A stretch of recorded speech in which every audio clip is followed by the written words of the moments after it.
Bonjour à toutes et à tous. Il était une fois un christianisme pour l'avenir. En avril dernier disparaissait Maurice Bellet, prêtre catholique, philosophe et théologien, mais surtout homme à l'écoute de l'humain et de la parole de celui que l'on nomme Dieu. Ouvrir l'espace du christianisme, c'est ainsi qu'on pourrait résumer la démarche de Maurice Bellet qui se déploie sur plus de 50 années et à travers plus de 50 ouvrages.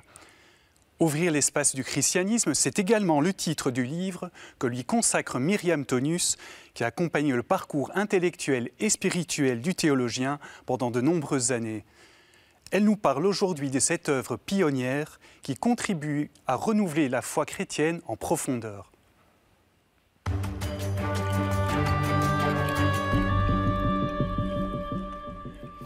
Myriam Tonus, bonjour. Bonjour. Bienvenue dans cette émission. Alors, Merci. Vous êtes laïque dominicaine, Oui. écrivaine, également formée en théologie. Alors, une première question un peu personnelle, si vous me permettez. Comment avez-vous été amenée à collaborer au travail de Maurice Bellet? Alors, c'est une très longue histoire. Il y a environ 27 ou 28 ans, je ne sais plus exactement, un ami me prête Le Dieu pervers, ouvrage très connu de Maurice Bellet, et puis dans la foulée, son livre La Voix. Et j'ai été prise par cette écriture, par ce que j'y entendais, par la consonance avec ma propre manière de vivre la foi. Et j'ai écrit à ce théologien, disant voilà ce que la lecture de vos livres a fait en moi à propos de lui. Et à ma grande surprise, le lendemain, je reçois un coup de fil de Maurice Bellet qui me dit « J'aimerais bien que vous veniez parler avec moi à Paris ». Moi, je me sentais très petite, me voilà avec un livre de Bellet sous le bras. Et je découvre une personne tout à fait extraordinaire. On parle très longtemps, je pense 3-4 heures sans doute. Et puis, au moment de rentrer en Belgique, il me dit « Mais j'espère que nous pourrons continuer à travailler ensemble ». Et puis voilà, petit à petit, j'ai pris l'habitude d'aller le voir 2, 3, 4 fois par an. Et puis, progressivement, je suis vraiment entrée dans son œuvre et j'ai commencé alors à être à la fois sa secrétaire, sa relation avec les maisons d'édition. Et puis aussi, alors nous passions un temps très très long à parler de ses livres. Non plus seulement ceux qu'il fallait mettre en forme, mais aussi ceux qui étaient en projet. Il en avait toujours 8 ou 9 en projet. Et donc, je dirais, ça nous a énormément rapprochés. Et puis alors maintenant, il y a une quinzaine d'années, je suis vraiment devenue sa collaboratrice officielle, mais dans une amitié vraiment très, très profonde, très proche. Et donc, nous avions l'habitude de nous voir 2 fois par mois, lui une fois en Belgique et moi une fois à Paris, vraiment pour travailler, pour faire des choses ensemble. Et voilà, c'est cette longue fréquentation, je ne vais pas dire quotidienne, mais quasi, qui fait que ce qu'écrivait Maurice Bellet est devenu ma manière de penser. Voilà, je ne sais plus très bien toujours distinguer ce qui relève de ma propre pensée et ce qui relève de la sienne. Et d'ailleurs, on sent dans votre livre que vous consacrez donc à Maurice Bellet, donc qui est vraiment une introduction. Vous ne passez pas en revue toute son œuvre, qui est gigantesque, effectivement. C'est gigantesque, 60 livres. Et je dirais, le but n'était pas celui-là. Hein. C'est une commande qui m'a été faite de me dire finalement, il y a beaucoup de gens qui ne savent pas lire Maurice Bellet, qui le trouvent très compliqué, ce que j'avais déjà contesté de son vivant, puisque j'animais des week-ends d'introduction à sa pensée. Et je me rends compte qu'il y a des personnes très intelligentes, très ouvertes, qui vraiment devraient consonner et qui me disent « Mais comment est-ce que tu peux comprendre ? Je ne comprends pas. » Et je me suis dit « Mais voilà, on me demande de faire une introduction, de donner des portes d'entrée. » Et même si j'étais vraiment dévastée de chagrin par son décès, je me suis dit, mais voilà, c'est vraiment ce qu'il faut faire maintenant. Et voilà, ça s'est écrit. Et je suis très heureuse quand des personnes me disent, ah oui, vraiment, ça nous donne envie de le lire. Voilà, parce que moi, je ne trouve pas ça trop compliqué. Ben voilà, en tout cas, je confirme, votre livre en tout cas, est très lisible. Alors, pour entrer dans le vif du sujet, Donc Maurice Bellet voulait présenter le christianisme d'une manière nouvelle, hein, dans un langage vraiment différent, qui parle à nos contemporains. Et d'ailleurs, sa pensée se trouve vraiment au carrefour de la philosophie, de la théologie, mais aussi de la psychanalyse. En quoi est-ce que la psychanalyse est fondatrice de la pensée de Maurice Bellet? Alors, elle est fondatrice sur un plan personnel, puisque Maurice Bellet a été jusque 40 ans, dans le fond, un prêtre... Enfin, il n'y a personne qui est ordinaire, mais enfin, je veux dire qui ne se démarquait pas rien et qui était même très dévalorisé par ses supérieurs. Le dernier en date ayant dit « mais enfin, qu'est-ce qu'on fera jamais avec vous ?» Et il a connu à 40 ans une très grosse crise humaine. Qui fait que l'évêque de l'époque lui a dit « mais écoutez, il n'y a plus qu'une chose à faire avec vous, c'est que vous fassiez une psychanalyse ». Et il dira lui-même, mais il ne savait pas ce qu'il disait, parce que il a découvert que la psychanalyse, ce n'était pas une technique, mais c'était une expérience de vie.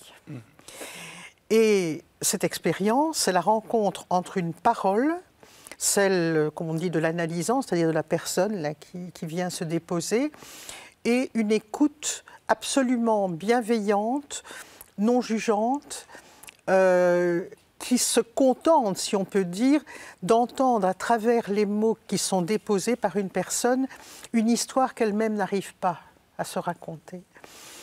Et cette expérience l'a tellement bouleversé qu'il a voulu à un moment donné devenir psychanalyste. Mais son analyste lui a dit « écoutez, non, vous êtes resté où vous êtes prêtre et vous serez plus utile là où vous êtes, mais j'ai veillé à ce que vous soyez un bon thérapeute. » Et de fait, entre 40 et 95 ans, toutes les semaines, sans exception, sauf peut-être parfois un petit trou pendant les grandes vacances, il a reçu des personnes. Lorsqu'il est décédé, j'ai dû prendre son agenda et avertir des personnes qui étaient prévues que voilà, le rendez-vous n'aurait pas lieu. Et c'est vraiment cette écoute, cette position de l'écoute qui a complètement changé son être au monde. Non seulement parce qu'il a écouté des personnes, mais il s'est mis à entendre l'Évangile autrement, toutes les Écritures, mais surtout il était particulièrement attiré par le Nouveau Testament.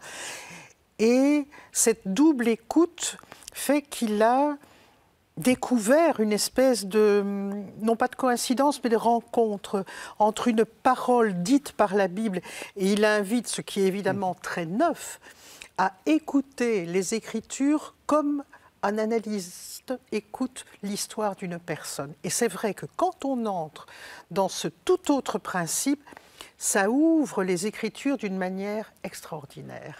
Alors on peut dire que chez Maurice Bellet, la quête de Dieu, la recherche de Dieu et la quête de l'humain se rejoignent, voilà, ne font qu'une. Elles ne font qu'un. Il avait vraiment à cœur de faire advenir l'humain dans l'humain. Qu'est-ce que c'est au fond, l'humain dans l'humain? Alors l'humain, c'est ce qui fait, on pourrait dire très platement, que nous ne sommes pas des animaux.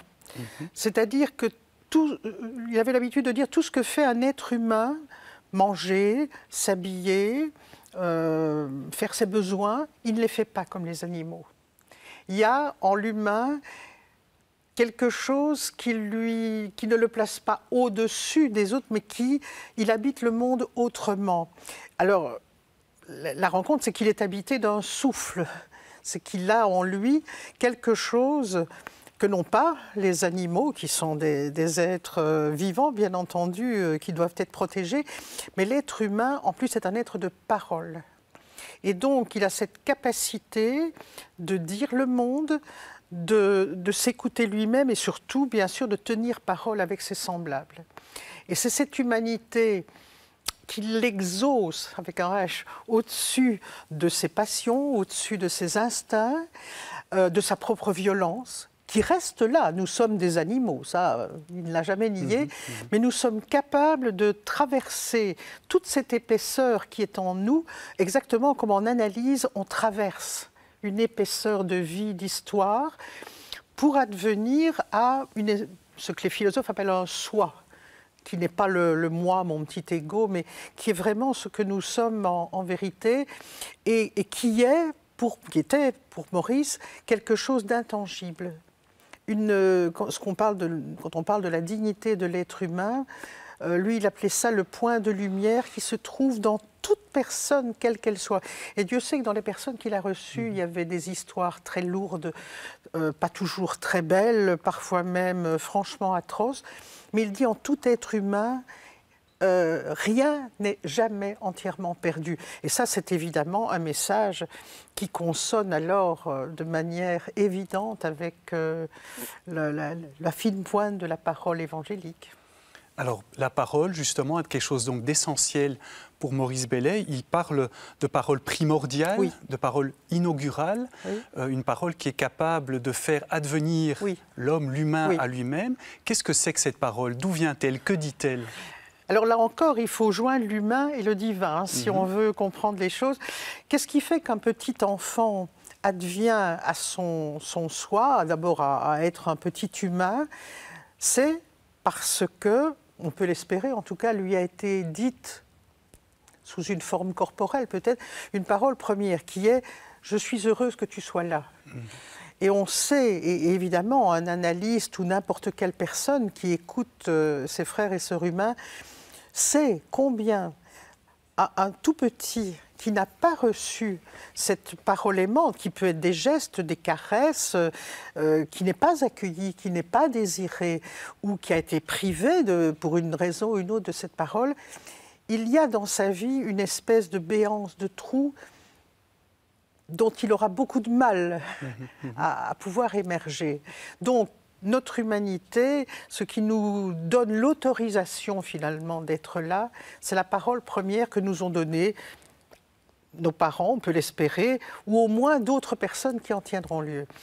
Or, que dit la parole biblique? C'est une parole inaugurale et qui nous donne d'advenir alors, nous qui sommes des humains, je dirais c'est un redoublement de cette vie qui nous est donnée, mais qui va comme la dilater, et qui nous dit aussi, et là, sans ambiguïté, « Tu es mon enfant bien-aimé, tu as de la valeur pour moi. Dieu vit que cela était bon. » C'est une parole, c'est une donation, et je dirais nous n'avons jamais fini d'entendre cette parole première et surtout d'y croire, qui est que nous sommes l'objet d'un don qui est un don bienheureux qui va nous donner de pouvoir vivre le mieux possible. Donc c'est vraiment de nouveau cette rencontre et je dirais cette figure de style de la donation et de la donation de quelque chose de bon. Et on doit bien constater que si malheureusement parfois elle ne nous est pas donnée au plan humain, ce qui est affirmé dans la Bible, c'est que ça nous est vraiment donné et sans réserve au plan spirituel. Ce qui rejoint donc le fait, et ça c'était vraiment central aussi pour Maurice Bellet, c'est que le fait que Dieu est amour. Ah oui. Alors évidemment, il n'y a que ça, il n'est que ça. Pourtant, il a écrit, vous l'avez évoqué tout à l'heure, un livre qui s'appelle Le Dieu pervers, c'est en 1979, c'est un de ses livres les plus connus. Si Dieu est amour, comment peut-il être pervers? C'est parce que nous ne le reconnaissons pas tel quel. En fait, là, il a mis le doigt, parce qu'il l'avait connu. En fait, sa grande crise de la quarantaine trouvait son origine dans une image d'un Dieu pervers. Le Dieu pervers, qu'est-ce que c'est? Je simplifie beaucoup. C'est un Dieu dont on dit bien qu'il est amour. Bien. Mais d'abord, c'est un amour qui est tellement grand, tellement infini, qu'il en devient écrasant.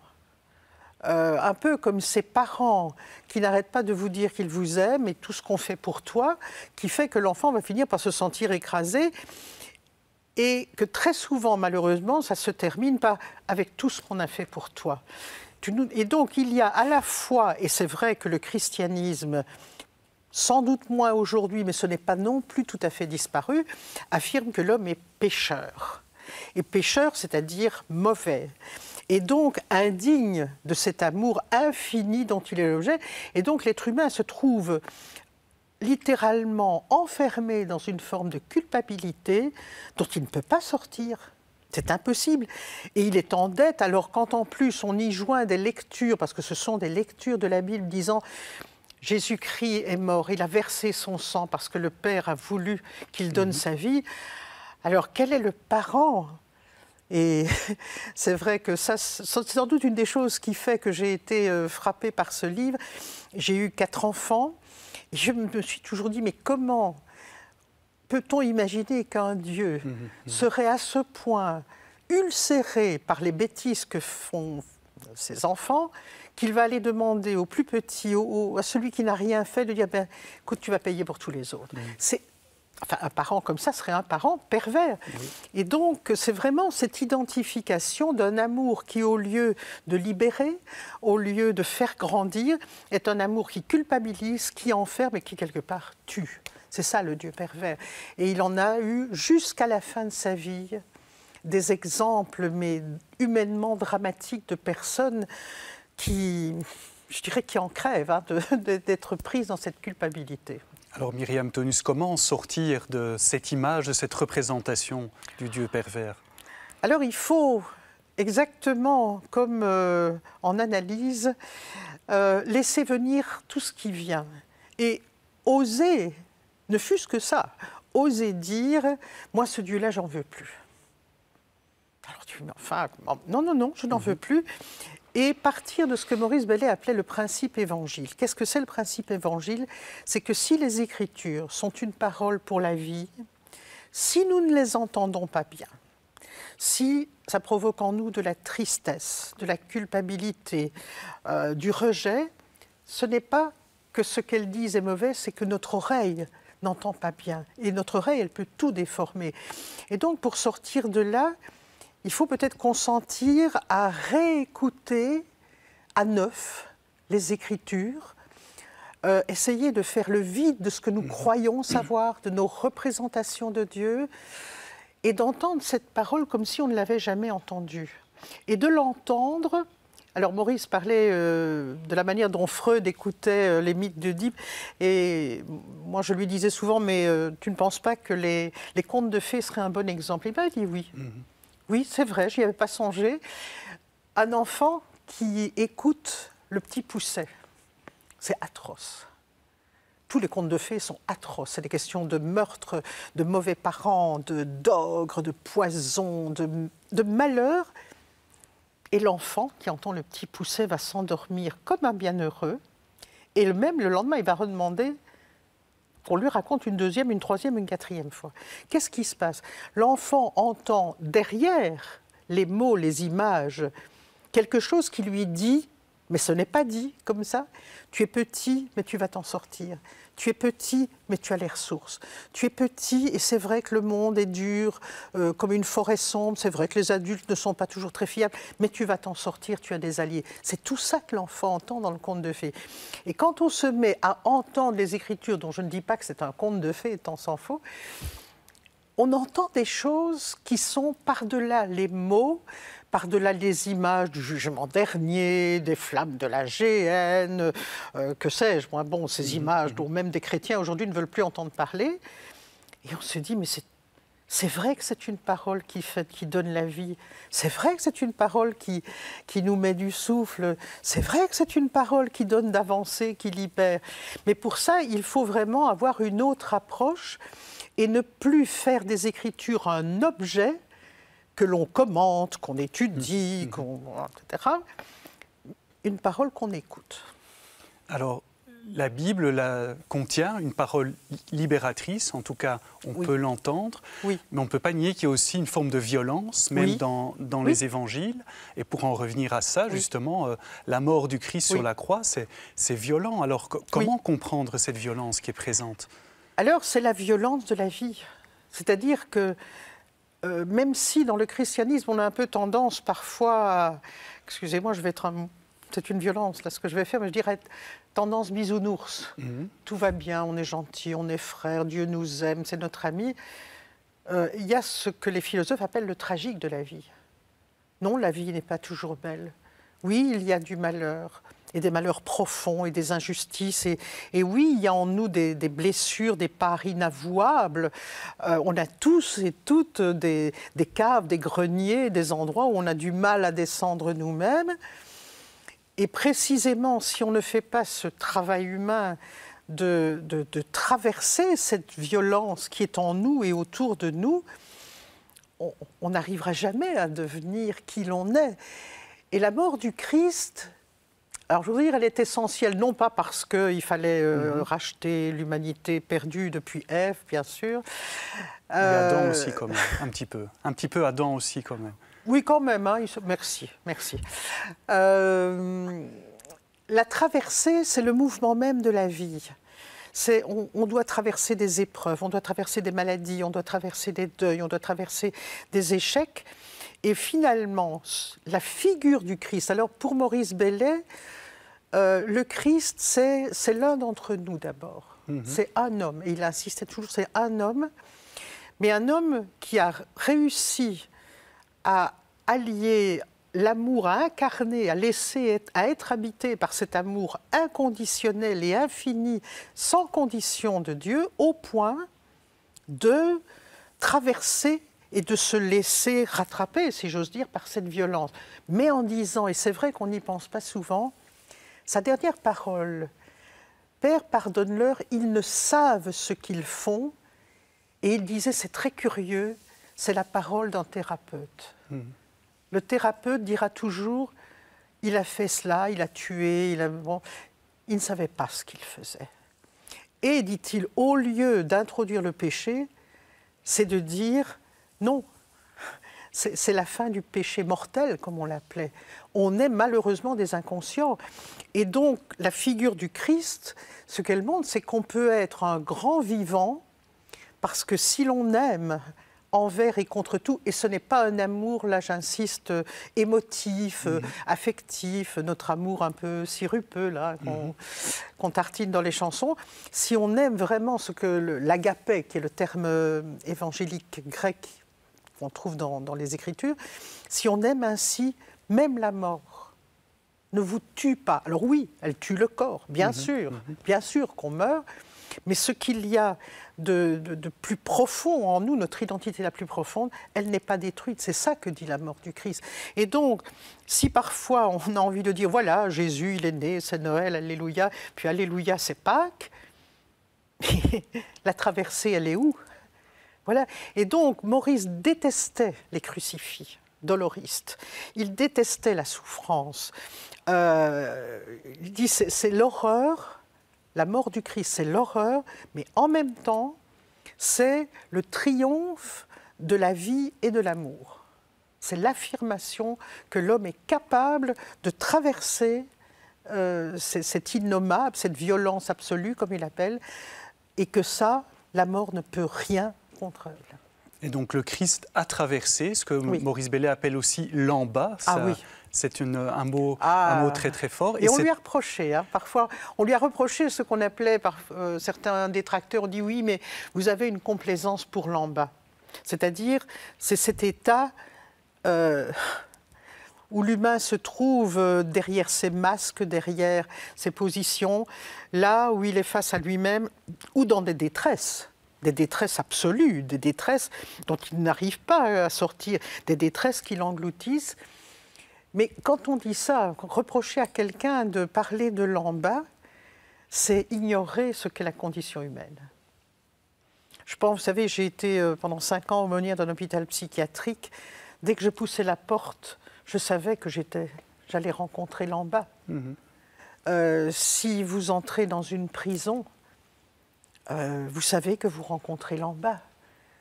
Et je pense que les personnes qui disent « mais non, mais ça, non, il faut être optimiste, mais tout va bien, la vie est belle, etc. » Je pense que c'est ignorer le tragique de la vie. Alors c'est vrai que notre société, et ça Maurice Bellet le déplorait, est quand même très forte pour évacuer la souffrance, la mort, la faiblesse, la lâcheté, enfin toutes les violences. Mais il disait, il n'y a pas besoin de lire la Bible. Vous avez dit que la Bible était violente, c'est vrai, parfois. Mais il disait, mais il ne faut même pas lire la Bible. Ouvrez votre télévision au journal parlé. Ouvrez votre journal de matin et dites-moi si la violence et l'en-bas ne sont pas là. Pourtant, c'est au cœur de cet en-bas, au cœur de l'abîme, que finalement une résurrection est possible. Oui. Ressurgir, hein, puisque la résurrection, le mot n'existe pas dans les Écritures, c'est se relever. Alors déjà, se relever, quand on est par terre, c'est vraiment le geste de se ressurgir, et je pense que c'est Adolphe Guéchet qui disait « exister, c'est émerger de ». c'est sortir de ex et se tenir debout. Et donc, c'est ça aussi la résurrection, c'est avoir le droit de vivre. Parce que la plainte que, et pas seulement Maurice Bellet, mais tout psychologue ou toute personne qui se met à l'écoute de ses frères et sœurs humains, s'il est vraiment à l'écoute, à un moment donné, vient toujours cette plainte, dans le fond, il aurait mieux valu que je n'existe pas. Et donc, c'est précisément la résurrection, c'est d'abord se dire « j'existe et j'ai le droit d'exister », mais en plus, si mon existence est tissée, habitée, émue par l'agapé, par l'amour, c'est une existence justifiée. Et dans le très très beau petit livre Incipit, qui est pour moi le cœur de l'œuvre de Maurice Bellet, la dernière parole, c'est « il n'y a pas d'homme condamné ». Et juste avant, la citation d'un mystique anglais du XVe siècle, ce n'est pas sur ce que tu auras fait que tu seras jugé, mais sur ce que tu auras désiré être. Et là, c'est vraiment tout un pan de la théologie qui bascule. Parce que c'est plus tu as fait ceci, tu as fait cela, des bonnes actions, des mauvaises actions, c'est quel est ton désir ? Et dans le fond, quand on écoute bien les Écritures, elles ne parlent que de ça. Quel est ton désir ? Eh bien voilà, le désir réhabilité par les Écritures, c'est une belle manière de terminer cette émission. Myriam Tönus, merci beaucoup de nous avoir présenté cette pensée chrétienne, mais aussi vraiment profondément humaine, qui est celle de Maurice Bellet. On rappelle le titre de votre livre, « Ouvrir l'espace du christianisme », publié donc en ce début d'année chez Albin Michel. Chers amis, merci à vous de nous avoir rejoints pour cette émission. Si vous souhaitez la revoir, rendez-vous sur Ovio ou sur le site catobel.be. Merci encore de votre fidélité et à très bientôt pour une prochaine émission.